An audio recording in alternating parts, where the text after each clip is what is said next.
అందరికీ నమస్కారం. మధుస్ కిచెన్కి స్వాగతం అండి. చూస్తున్నారు కదా, మీ ముందున్నది మన ప్రియమైన అన్నతమ్ముల కోసం తయారు చేసేటువంటి స్పెషల్ స్వీట్ అనమాట. ఎందుకు అనుకుంటున్నారు? రాఖీ వచ్చేస్తుంది. మరి రాఖీ సీజన్ మొదలైందంటే అందరిలోనూ హడావిడి. మన వాళ్ళ కోసం వాళ్ళకి ఏది ఇష్టమో తెలుసుకొని మరి మనం తీసుకెళ్ళి తినిపిస్తాం, మన ప్రేమని చూపిస్తాం కదా. మరి అలాంటి ఆ స్పెషల్ స్వీట్ మీరు కూడా చేసి మీ వాళ్ళకి తినిపించాలనుకుంటున్నారా? చూస్తున్నారు కదా, తేనెలూరే స్వీట్ అనమాట. అది కలాకండ్. మీకు బయట చూస్తేనే తెలుస్తుంది, మీకు బయట కొనే వాటికి మనం ఇంట్లో చేసిన దానికి ఎంత తేడా ఉంది. ఈ చిన్న చిన్న టిప్స్ పాటిస్తూ ఒక్కసారి చేసి చూడండి, ఆ తర్వాత మీరు అసలు చేస్తూనే ఉంటారనమాట. అంత ఈజీగా చేసుకోవచ్చు, అంత రుచిగా ఉంటుంది, అంత అమృతంలాగా ఉంటుంది, చాలా చాలా బాగుంటుంది. అందరూ కూడా ఇష్టపడతారు. దీనికోసం మనం ముందుగా స్టవ్ పై ఒక ప్యాన్ పెట్టి కాస్త అంటే మందపాటి కళాయి తీసుకున్నాను. దానిలో కొద్దిగా నెయ్యి వేసి ఆ తర్వాత కొంచెం నీళ్లు పోసి కలిపామనుకోండి అడుగంటకుండా ఉంటుంది. అదొక టిప్ అనమాట. ఆ తర్వాత 750 ml పాలు తీసుకున్నాను.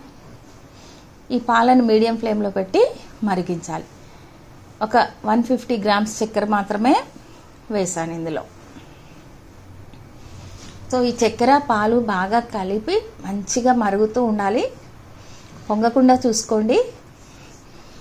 కమ్మటి వాసన వస్తూ ఉంటుంది ఆ రెండు కలిసి మరుగుతున్నప్పుడు.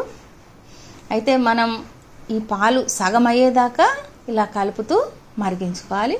చాలా తేలికగా అయిపోతుంది, దీనికి కష్టమేమి ఉండదు. చూస్తున్నారు కదా, సగం పాలు మరిగిపోయినాయి.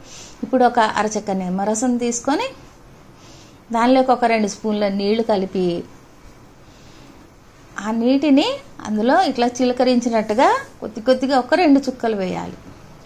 మరి కొద్దిసేపు మరగనివ్వాలి. అలా ఒకేసారి కాకుండా ఒక 2 చుక్కలు వేసి ఒక 5 నిమిషాలు మరిగిన తర్వాత అట్లా కలుపుతూ రావాలన్నమాట. అలా చేస్తేనే మీకు చాలా పూసగా వస్తుంది. ఒక 2 స్పూన్ల నెయ్యి వేసుకోవాలి.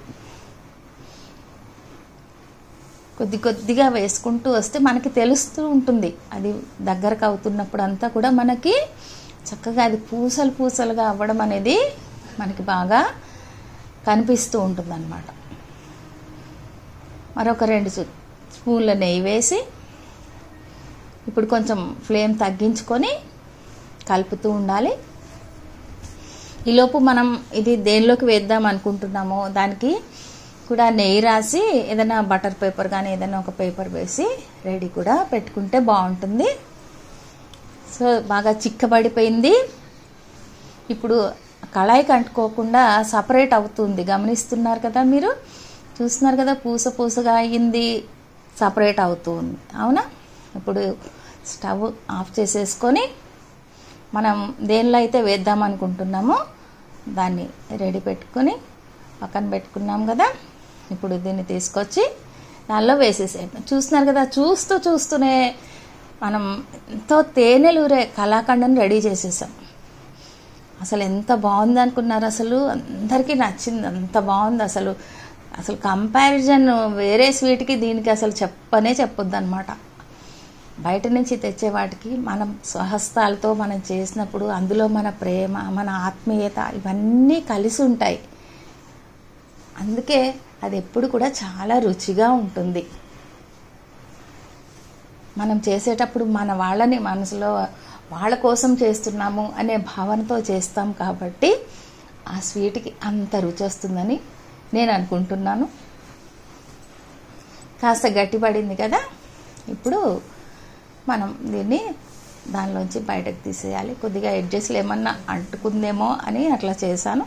తర్వాత దాన్ని బోర్లా వేసి ఈ బటర్ పేపర్ తీసేసేయండి. దీనిలో స్పెషల్గా చెప్పవలసింది ఏమీ లేదు. ఆ నిమ్మరసమే ఒక్కసారి వేయకుండా కాస్త 2 చుక్కలు వేస్తూ కలుపుతూ రావాలి.